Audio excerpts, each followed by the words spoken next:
मरकर भी न होंगे जुदा। उत्तर प्रदेश का एक शहर एवं जिला मुख्यालय है फिरोजाबाद। ये शहर कांच की चूड़ियों के लिए प्रसिद्ध है।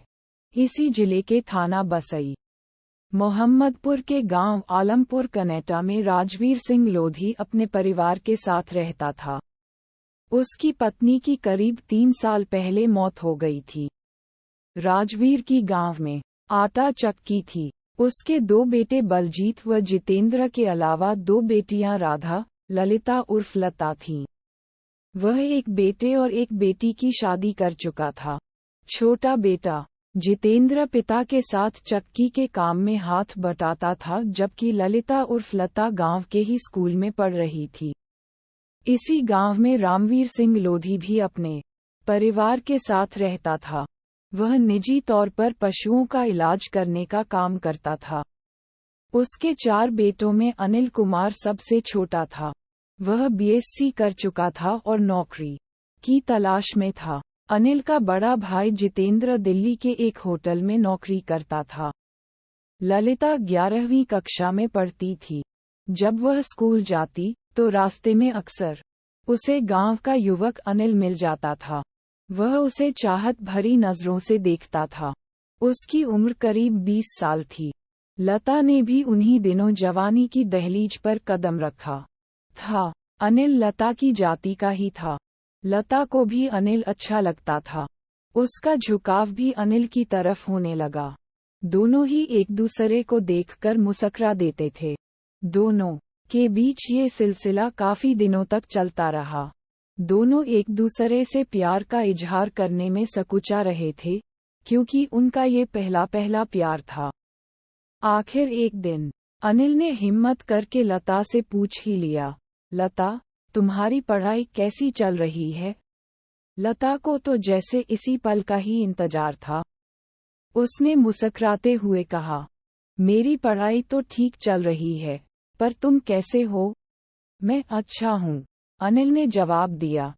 इस औपचारिक बातचीत के बाद दोनों ने एक दूसरे को अपने अपने फोन नंबर भी दे दिए थे, जिससे उनके बीच फोन पर भी बातचीत होने लगी।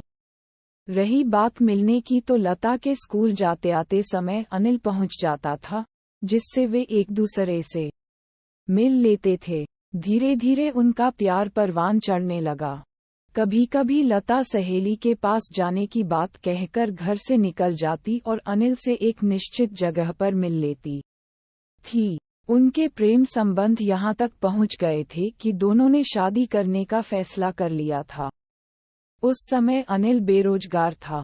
उसने लता से वादा किया कि शादी के लिए हम तब तक इंतजार करेंगे जब तक वह अपने पैरों पर खड़ा नहीं हो जाता। नौकरी लगने के बाद वह उसे अपने साथ ले जाएगा। ये बात सुनकर ललिता बहुत खुश हुई। दोनों एक ही जाति के थे, इसलिए उन्हें पूरा विश्वास था कि दोनों के घर वालों को उनकी शादी पर कोई ऐतराज नहीं होगा। पिछले 1.5 साल से दोनों का प्रेम प्रसंग बिना किसी बाधा के चल रहा था। मिलने और मोबाइल पर बात करने में दोनों पूरी सावधानी बरतते थे, लेकिन ऐसी बातें ज्यादा दिनों तक छिपी नहीं रहती। किसी तरह लता के परिजनों को उनके प्रेम संबंधों की भनक लग गई। लिहाजा उन्होंने लता को समझाया कि वह अनिल से मिलना बंद कर दे। इससे परिवार की बदनामी ही हो रही है। लता ने उस समय तो उनसे वादा कर दिया कि वह घर की मान मर्यादा का ध्यान रखेगी। उसके वादे से घर वाले निश्चिंत हो गए। 2-4 दिनों तक तो लता ने अनिल से बात नहीं की, लेकिन इसके बाद प्रेमी की यादें उसे विचलित करने लगीं। उधर अनिल भी परेशान रहने लगा। दोनों की यह बेचैनी ज्यादा दिनों तक कायम नहीं रह सकी। दिल की लगी नहीं छूटी। घर वालों की बातों को दरकिनार करके लता ने अनिल से फोन पर बतियाना शुरू कर दिया, लेकिन अब वह सावधानी बरतने लगी ताकि घर वालों को पता न चले।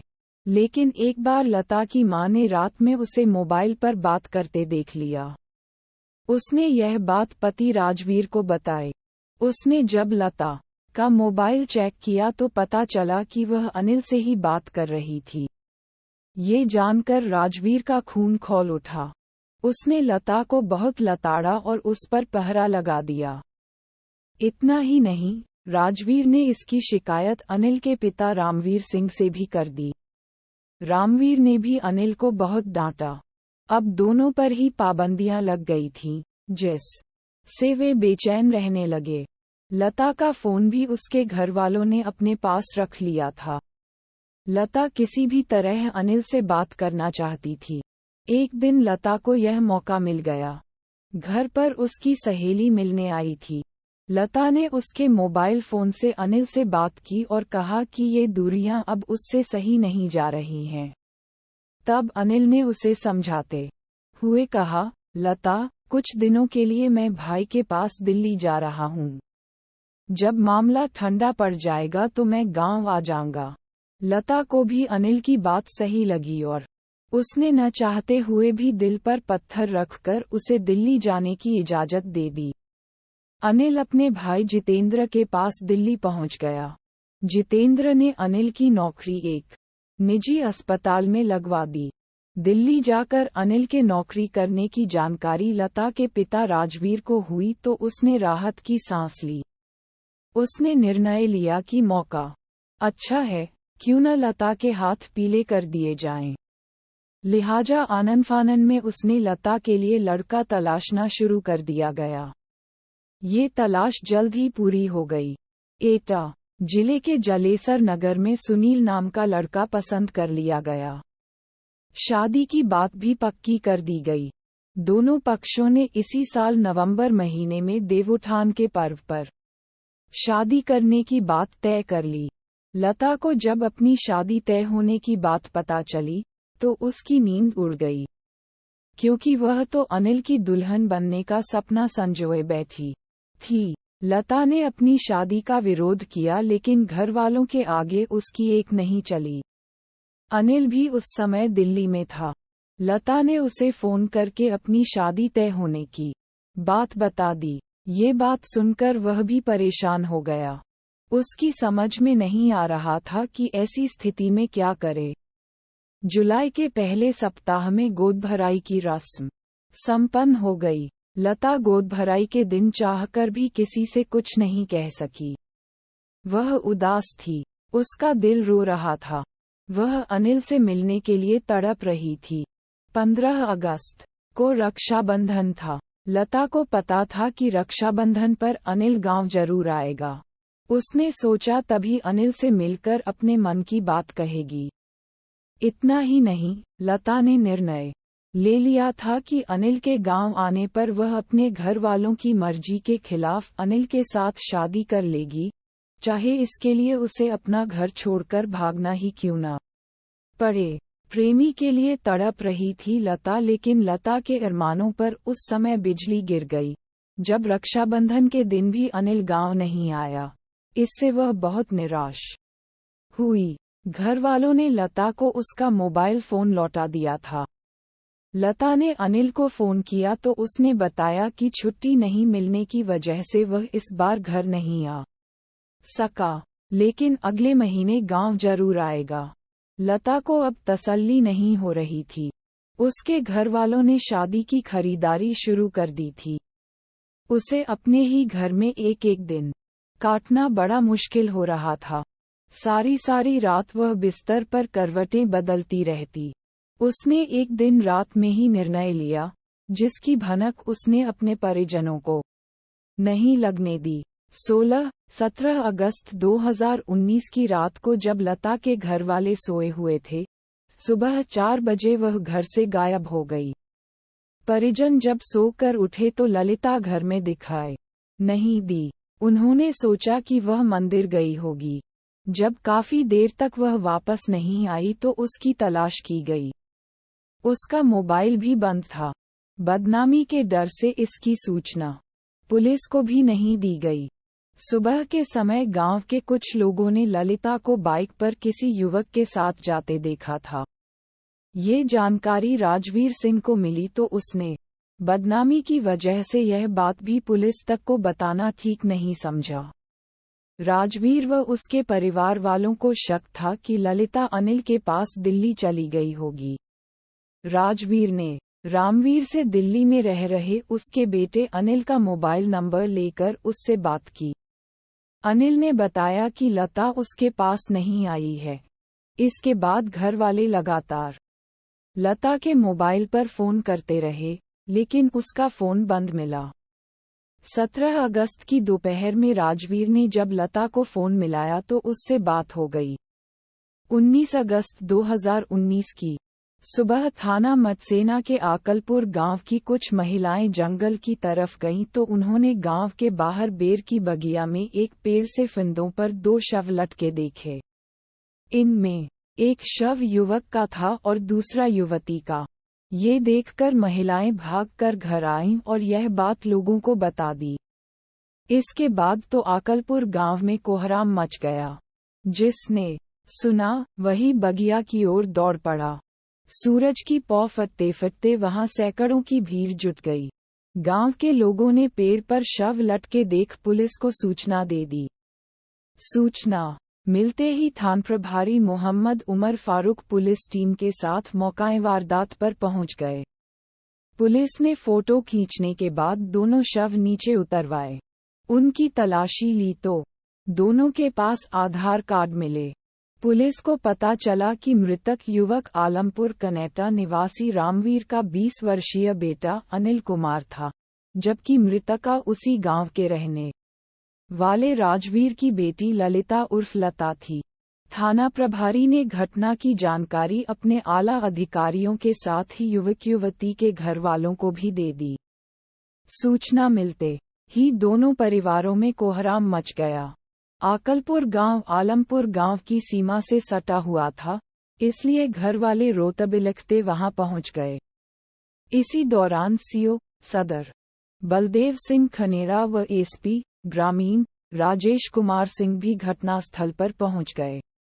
अपने बच्चों की लाशें देखकर दोनों के परिजनों का रो रो कर बुरा हाल था। पुलिस को दोनों के पास से सुसाइड नोट भी मिले। अनिल का सुसाइड नोट उसकी पैंट की जेब से, जबकि ललिता ने सुसाइड नोट अपनी कलाई में बंधे कलावे से बांध रखा था। आधार कार्ड, सुसाइड नोट के अलावा दोनों के मोबाइल फोन पुलिस ने अपने कब्जे में ले लिए। जरूरी कार्रवाई पूरी करने के बाद पुलिस ने दोनों शव पोस्टमार्टम के लिए जिला अस्पताल भिजवा दिए। पुलिस ने जब केस की जांच शुरू की तो पता चला कि अनिल और ललिता ने गांव लौटने का फैसला कर लिया था और यह बात घर वालों को बता दी थी। ऐसे में दोनों के शव पेड़ से लटके मिलने पर सवाल उठने लगे। मिलन नहीं तो मौत ही सही, इस प्रेमी युगल की प्रेम कहानी की इबारत सुसाइड नोट में लिखी मिली। दोनों ने एक साथ जीने मरने की कसम खाई और सुसाइड नोट लिखे। ललिता ने अपने सुसाइड नोट में अनिल के अलावा किसी और से शादी न करने की बात लिखी थी। एक पेज के सुसाइड नोट में उसने लिखा था कि मैं अनिल के पास दिल्ली चली गई थी। मेरे घर वालों ने मेरी शादी तय कर दी थी, जबकि मैं किसी दूसरे से शादी नहीं कर सकती थी। अनिल मुझसे घर वापस जाने के लिए कह रहा था, लेकिन मैं घर नहीं जाना चाहती थी। मैं अनिल के बिना नहीं रह सकती, इसलिए अपनी मर्जी से आत्महत्या कर रही हूँ। इसके लिए किसी को परेशान न किया जाए। वहीं अनिल ने अपने सुसाइड नोट में लिखा कि ललिता मेरे पास दिल्ली आ गई थी। 18 अगस्त को वह उसे गांव छोड़ने आया था, लेकिन लता ने अपने घर जाने से इनकार कर दिया। उसने लिखा कि मम्मी पापा मुझे माफ कर देना, मैं लता के बिना नहीं रह सकता। मैं अपनी मर्जी से आत्महत्या कर रहा हूँ। पुलिस ने अनिल के घर मिले एक रजिस्टर से उसके सुसाइड नोट की राइटिंग का मिलान भी किया। प्रेम विवाह को लेकर परिवार के लोगों ने दोनों के बीच में दीवारें खड़ी कर दी तो प्रेमी युगल ने मरने का फैसला ले लिया। प्रेमी जोड़े ने इतना बड़ा कदम उठा लिया कि एक पेड़ पर एक ही दुपट्टे से एक ही फंदे पर लटक कर मौत को गले लगा लिया। इस प्रेम कहानी का अंत लता के घर वालों की जिद के कारण हुआ। 16 अगस्त को जब लता अचानक गांव से गायब हो गई थी, तब वह सीधे दिल्ली में रह रहे अपने प्रेमी अनिल के पास पहुंची थी। 17 अगस्त को लता के पिता की उससे मोबाइल पर बात भी हुई। लता ने परिजनों को सारी बात बताई और कहा कि उसने अनिल के साथ शादी करने का फैसला कर लिया है। घर वालों ने इस रिश्ते को मानने से इनकार कर दिया और उसे ऊंच नीच समझाते हुए घर लौटने को कहा। इसके बाद प्रेमी युगल ने घर वालों से 18 अगस्त को गांव आने की बात कही थी, लेकिन 19 अगस्त को दोनों ने आत्महत्या कर ली। चूंकि मृतकों के परिजनों ने पुलिस को कानूनी कार्रवाई करने की कोई तहरीर नहीं दी, इसलिए पुलिस ने कोई मामला दर्ज नहीं किया। इसके अलावा पोस्टमार्टम रिपोर्ट से भी स्पष्ट हो गया कि अनिल और लता ने आत्महत्या की थी। अतः पुलिस ने इस मामले की फाइल बंद कर दी। कथा पुलिस सूत्रों पर आधारित